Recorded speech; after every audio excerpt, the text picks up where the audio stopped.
اظہار بھائی سے یہ ہے کہ انہوں نے جو بل پیش کیا ہے 1982 سے، اس کو ایکسٹینڈ کر کے سن 2000 تک لے کر جائیں، تاکہ سن 2000 تک جو بھی لوگ وہاں سے آئے ہیں ان کا بھی NIC جو ہے آسان طریقے سے بن جائے۔ بہت شکریہ۔ بسم اللہ الرحمن الرحیم۔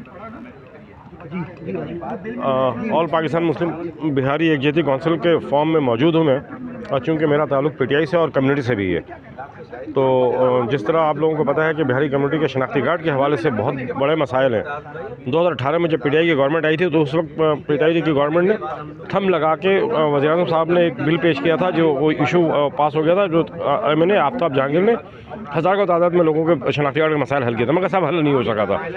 اب چونکہ مطلب ہے کہ ایک قرارداد پیش ہوا ہے قومی اسمبلی میں، اور جو کہ وہ قرارداد 1982 سے کہا گیا ہے، تو میں سمجھتا ہوں کہ یہ تو بالکل ہی زیادتی ہے۔ 82 سے تو سوال ہی پیدا نہیں ہوتا، سن 2000 تک جو لوگ آئے ہیں وہاں سے، اس کے لیے مطلب ہے کہ بالکل یہ پیش ہونا چاہیے، اور اس میں بہاری جو مائگریٹ کیے ہوئے لوگ ہیں وہ اس میں شامل ہونا چاہیے۔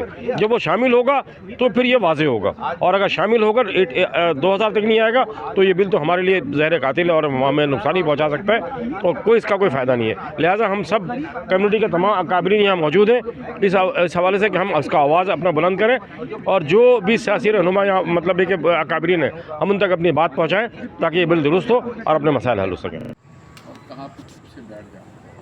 اچھا لگا کہ ہم اسلام آباد جائیں گے، گاڑی پہ بیٹھ کے ٹرین پہ بیٹھ کے باتیں کریں گے، مگر میں چند منٹ لے کے آپ سے زیادہ چاہوں گا۔ انسانی زندگی میں، معاشرتی زندگی میں، قوموں کی زندگی میں برادری جسے کہتے ہیں کمیونٹی، اس میں بہت سارے مراحل ہیں۔ یہاں پہ انفرادی طور پہ جو لوگوں نے جد و جہد کی، ابھی حال کی بات ہے، بہت پرانی بات نہیں ہے۔ سپریم کورٹ میں جو ججز ایلیویٹ ہوئے ان میں سے کراچی سے نہیں، لاہور سے نہیں، پشاور سے ایک شخص سپریم کورٹ کا جج بنا جا کر کے، اور اس نے اپنے آپ کو بڑا فخریہ کہا کہ میں بہاری ہوں۔ میں 3 سال کا تھا جب میں پاکستان آیا تھا، بہاری کیمپ میں میں رہا اور وہیں سے پروان چڑھا، اور آج میں سپریم کورٹ کا جج ہوں۔ تو یہ انفرادی ہوتی ہے۔ آج سے 35-40 سال پہلے جب بعض قوم پرستوں کا بڑا زور تھا تو کہتے قوم سے انفرادی بھی کرنا ہوتا ہے۔ اور کئی جرنلز یہاں پہ بیٹھے ہیں۔ ابھی جو پاکستان کا فارن آفس کے واقعی ریڑھ کی ہڈی ہے وہ ہے طارق فاطمی، تو ان کو کمیونٹی نے وہاں پہ نہیں پہنچایا، وہ خود پہنچے، ان کی اپنی انفرادیت بھی ہوتی ہے۔ ڈاکٹر صاحب بیٹھے ہیں یا یوسف صاحب بیٹھے ہیں، ان کی اپنی کوششوں سے وہ ڈاکٹر بنے ہیں۔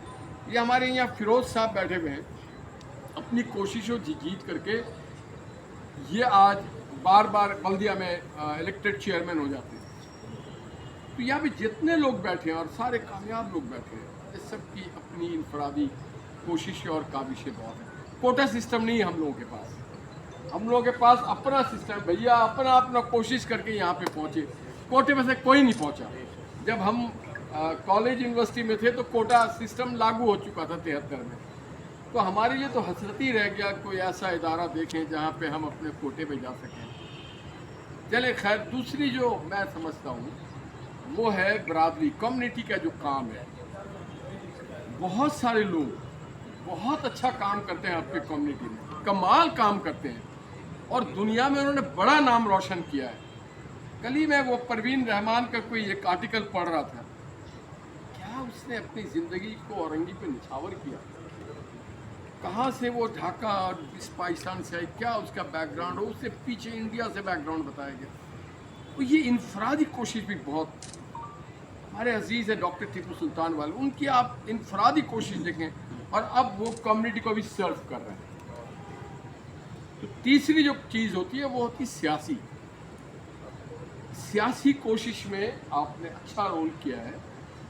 آپ پاکستان کے کامیاب ترین کمیونٹیز میں سے ہیں، یہ میں آپ کو بتا دوں۔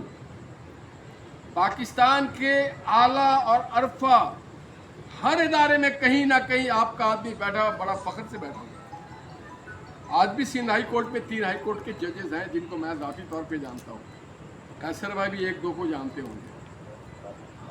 بات کہنے کی یہ ہے کہ ہم سیاسی فیصلے کیسے کریں۔ سیاسی فیصلے کا جو بہترین طریقہ ہے وہ یہ ہے کہ ہم ہر پارٹی کے ساتھ اپنی سیاسی وابستگی بہت ہی مضبوط رکھیں. ہم کسی ایک پارٹی کے ساتھ وابستہ نہ ہو جائیں. ہم ہر پارٹی کے ساتھ رہ کے اپنے بندے بھیجیں کہ آپ ان کو منتخب کریں, آپ ان کو ٹکٹ دیں. آفاق بھائی ایک مثالی آدمی تھے, آفاق خان شاہد اور حسیب ہاشمی, مگر وہ منظر بھی میرے آنکھوں کے سامنے سے نہیں بھولتا. جب میں نے آفاق بھائی سے کہا کیوں چھوڑ دیا اورنگی, انہوں نے کہا میں نے نہیں چھوڑا, آنسوں سے ٹپ ٹپ رونا شروع ہو گیا. کہتے مجھے انہوں نے چھڑوایا, مجھے نکالا, مجھے مارنے آئے تھے, مجھے جلانے آئے تھے. اور وہ منظر بھی مجھے یاد ہے جب حسیب ہاشمی صاحب جا رہے تھے, ایک نے کہا بک گیا, بہت مال کما لیا تو, اس کے اظہار بند کو کھینچ دیا اور ان کا پجامہ گر گیا. تو وہ سارے مناظر دیکھے اور پتہ ہے مجھے. نکل گئے وہاں سے بہت سارے اچھے لوگ, اوور نائٹ چارج کر دیتے ہیں. یہاں پہ ہم بہت بڑی غلطی کرتے ہیں, بڑی جذباتیت ہم مظاہرہ کرتے ہیں. ہماری طرح ایک اور کمیونٹی ہے گجراتی کمیونٹی, بڑے سمجھدار ہیں. محمد حسین محنتی صاحب بھی جماعت اسلامی کے بڑے لیڈر ہیں, فاروق ستار ان کو بڑا لیڈر ہے. تو ہمارے پاس مفتاح اسماعیل بھی آ گیا تھا, تو پیپلز پارٹی کے پاس عزیز محمد بھی تھا, بڑے سمجھدار ہیں. ہمیں بھی اپنے حال سے ماضی سے سیکھنا ہے اور اب یہ ٹرانسفر کرنا ہے. آپ لوگوں کی بڑی مہربانی اپنے آنے والے نسلوں. اب اس مسئلے کا جو میں حل سمجھتا ہوں, کچھ ایسے بھی لوگ ہیں جو بہاری نہیں ہیں مگر انہوں نے آپ پر کیس کمال لڑا. میرے ساتھ سینیٹ میں نے شاید 2 بار تقریر کی تھی, آغا کامل آغا نے 6 بار کہا. پیپلز پارٹی کے حالیہ دنوں میں ملیر سے, اس میں فیروز خان صاحب کا ان کی بہت کاوش ہے. آغا رفیع اللہ نے بار بار پریزنٹ کیا اس کیس کو اور اس نے بہت آگے بڑھایا اس ایشو کو. میں نے آغا سے کہا کہ یہ موسم نہیں ہے کہ جب موسم کی بات ہوتی ہے, کیونکہ اس وقت ہم افغانیوں کو ڈپورٹ کرنے کی بات کر رہے تھے. ایک طرف ہم 40 سال کا دعویٰ کر رہے تھے کہ ہم 40 سال سے ہیں, تو دوسری طرف وہ لوگ بھی کہہ رہے ہیں ہم بھی 40 سال سے ہیں. تو کئی وقتوں میں سیاست میں بھی حالات, موسم یا مصلحت دیکھا جاتا ہے. مگر آغا رفیع اللہ نے خود, وہ کوئٹہ کا پشتون ہے, پیپلز پارٹی کا ممبر ہے, بہت اچھا رول, ممتاز بھائی جانتے ہیں اس بات کو. اب اگر خواجہ اظہار صاحب نے یہ کام کیا ہے, ان کو گو کے بہت پہلے کر دینا چاہیے تھا, کیونکہ 2 نعرے تھے جب ہماری قوم پرست پارٹی بنی.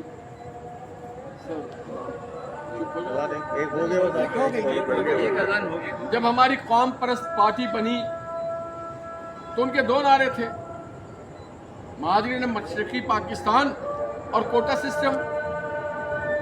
یہ جتنے بھی آپ یہاں موجود ہیں بیشتر اپنی کوشش اور کاوشوں سے یہاں پہ موجود ہیں, اور کوٹا سسٹم بھی موجود ہے, اسے بھی ہم رد نہ کر سکے. اور یہ کوٹا سسٹم بہاریوں کا ایشو نہیں تھا, اردو بولنے والے یا اردو بولنے والا سے بھی آگے اربن سندھ کا مسئلہ تھا. جو بلوچ یہاں رہتا تھا, جو پٹھان یا پنجابی رہتے تھے, ان کا بھی مسئلہ تھا, جو سکر حیدرآباد اور میرپور خاص اور کراچی میں رہتے.